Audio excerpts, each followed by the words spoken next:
दोस्तों, संगीत का एक और स्तंभ हमारे बीच है। जब देवयानी आखिरी पेशकश यहाँ पे प्रस्तुत कर रही थी तो मेरे कानों में एक आवाज आ रही थी, चदरिया झीली रे झीली।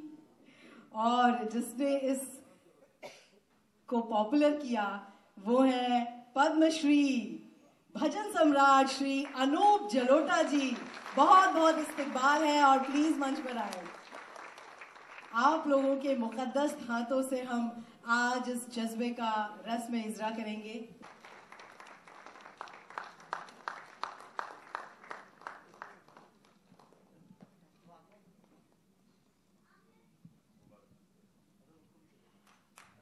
मिस्टर जेबी अय्यर, सीईओ सारेगामा के अगर यहाँ हैं तो प्लीज मंच पर आ जाएं, या कोई और करूंगी कि हमारे मेहमान खुसूसी को पुष्पगुच्छ महकते हुए फूल पेश करें। मौका मिलता है कि देवयानी जैसे कलाकार को आशीर्वाद देने के लिए उनकी उपस्थिति यहाँ होती है। जोरदार तालियां। देवयानी अब महकते हुए पुष्पगुच्छ पेश करेंगी। हमारे मेहमान खुसूसी गुलाम मुस्तफा खाजी और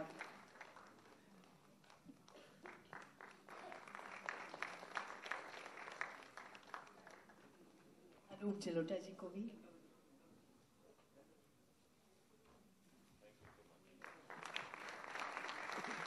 और अब इस जज्बा एल्बम के मौसीकार पृथ्वी गंधर्व, ये ऐसा यंग टैलेंट है जिसने अपनी आवाज से आपके हू से पता चल गया कि दिलों में जगह बसाई है।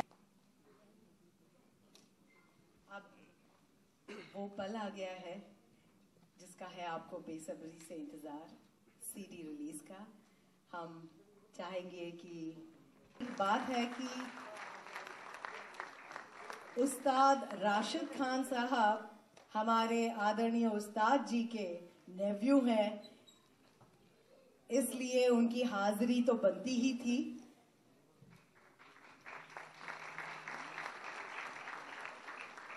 जब इतना प्यारा सीडी रिलीज हो रहा हो तो ठंडे ठंडे तालियां नहीं बनती। गर्मजोशी से स्वागत, संगीतमय सुरों से। जितना संगीत यहाँ से बहा है, संगीत की गंगा जमनी वहां से भी बहनी चाहिए। यस, हमारे फर्स्ट फ्लोर पे हमारे गेस्ट जो बैठे हैं भरपूर एंजॉय कर रहे हैं।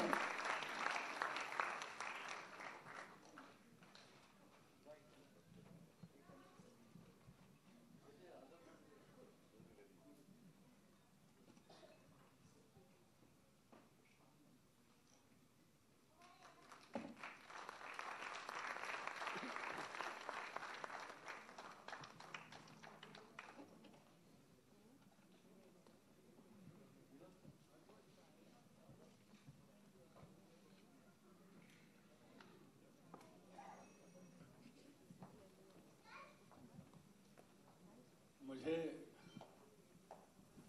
पहले मैं आप सबको नमस्कार करता हूँ।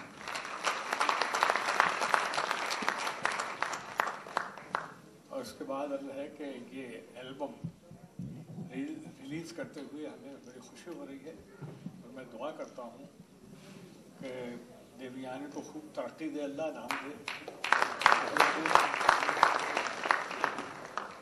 इस एल्बम की सारी गज़लें जो हैं हैदर नजमी की है,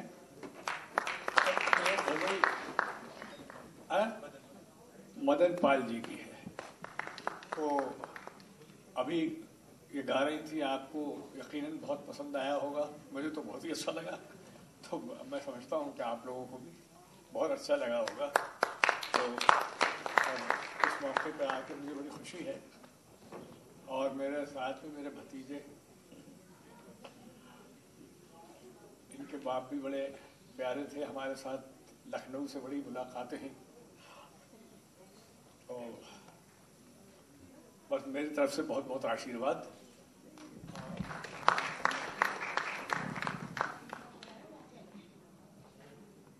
मुझे भाषण देने की ज्यादा आदत थी, माफी चाहता हूँ।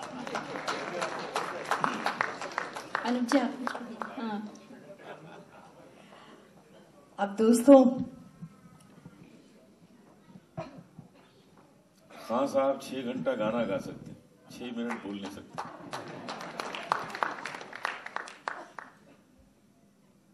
हमारे देश में जब बड़े बड़े फनकारों की बात होती है तो नाम आता है पंडित भीमसेन जोशी, पंडित जसराज,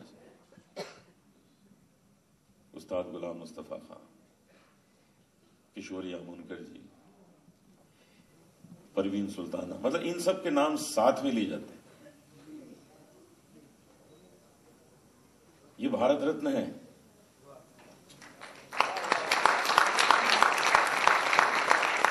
कुछ पता नहीं कब वो पदवी दी जाए, कुछ पता नहीं, लेकिन भारत रत्न है, इसमें कोई शक नहीं। भारत रत्न सिर्फ पदवी देने से थोड़ी कोई होता है। लता जी को जब भारत रत्न जब तक नहीं मिला था तो क्या वो भारत रत्न नहीं थी? या भीमसेन जी को जब भारत रत्न नहीं मिला था तो नहीं थे क्या? बिस्मिल्लाह खान साहब नहीं थे पहले? ये तो सब भारत रत्न हैं। जब से इन्होंने अपना काम शुरू किया और दुनिया को बता दिया कि हम भारत रत्न हैं, दो न दो क्या फर्क पड़ता है। भारत रत्न ऐसे लोगों को देकर भारत रत्न की शान होती है, इस पदवी की शान होती है। आज मुझे बहुत खुशी है कि देवयानी का ये गजल एल्बम रिलीज हुआ। अभी कुछ महीने पहले मेरा और देवयानी का एक भजन एल्बम बना था, शाम पिया, और बहुत अच्छा गाया था। देवयानी ने बहुत अच्छा गाया था। तब इन्होंने मुझे बताया था कि मैं सोच रही हूं कि एक गजल एल्बम बनाऊं।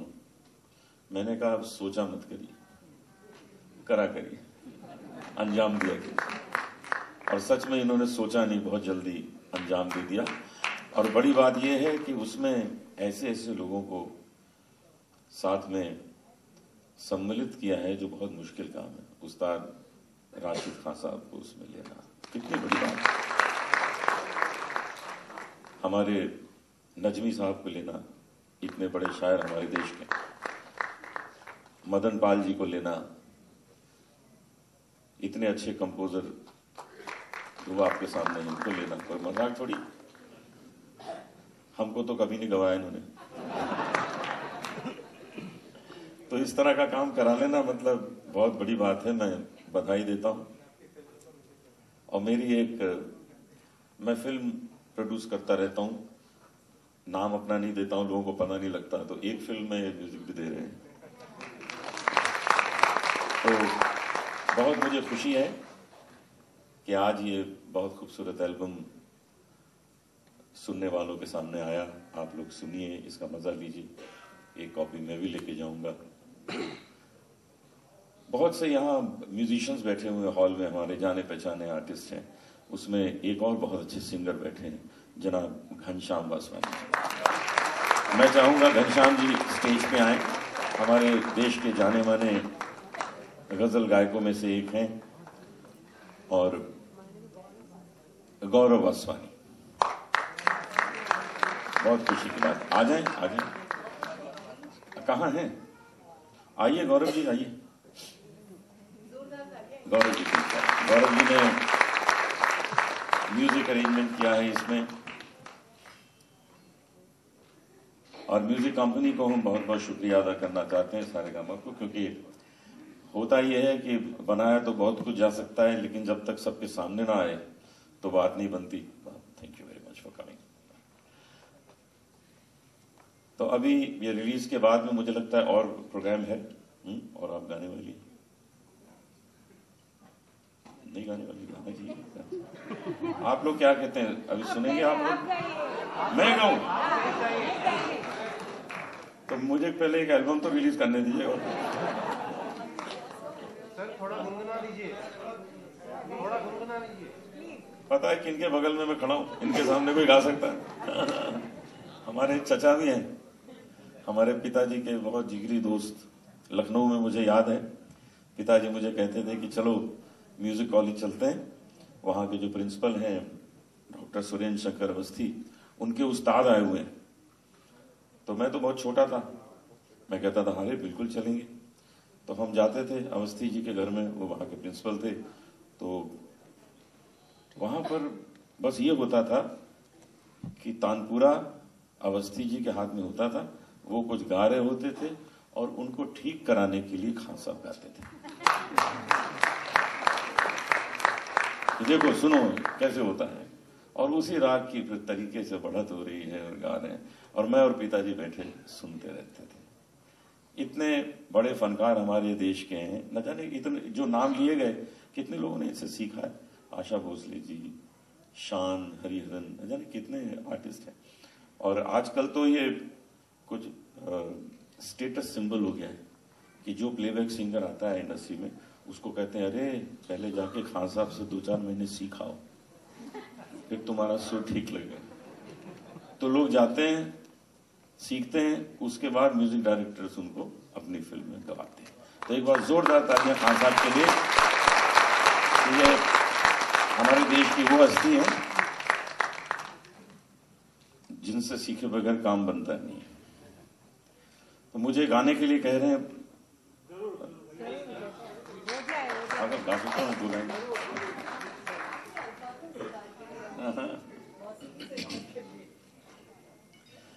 अच्छा, मदन पाल जी जिन्होंने एक गजल इस एल्बम में लिखी है, आज वो हमारे साथ यहाँ नहीं है, कहीं बिजी होंगे, शायद कोई गजल लिख रहे होंगे कहीं बैठे। तो मैं उनकी लिखी हुई एक गजल आपको सुनाता हूं। मैं ऐसे ही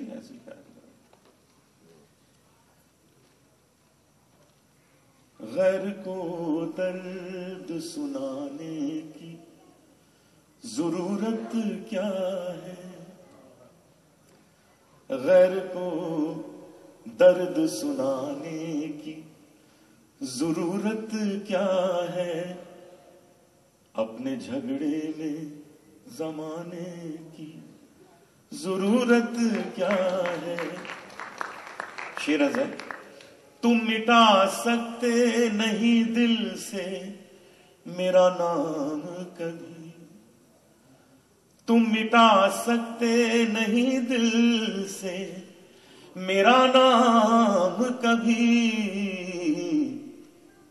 फिर किताबों से मिटाने की जरूरत क्या है, फिर किताबों। कई बार मुझे लोग कहते हैं कि हारमोनियम के बिना आप कैसे गाएंगे, तो मैं उनको कहता हूं कि हारमोनियम गाता है क्या? गाना हमने तो हारमोनियम की कोई याद कर। एक शेर और इसमें सुनिए। गैर को दर्द सुनाने की जरूरत क्या है, जिंदगी यूं ही। ये जो शेर है इसमें जो मैसेज है, जो सबक है, उसे जो अपनी जिंदगी में उतार ले तो उसकी जिंदगी में मोहब्बत ही मोहब्बत भर जाएगी। गौर फरमाइएगा, जिंदगी यूं ही बहुत कम है मोहब्बत के लिए, जिंदगी यूं ही बहुत कम है मोहब्बत के लिए, रूठ कर वक्त गंवाने की जरूरत क्या है, अपने झगड़े जमाने की जरूरत क्या है, गैर को दर्द सुनाने की जरूरत क्या है। मैं चाहूंगा कि नज़मी साहब भी कुछ दो अल्फाज कहें।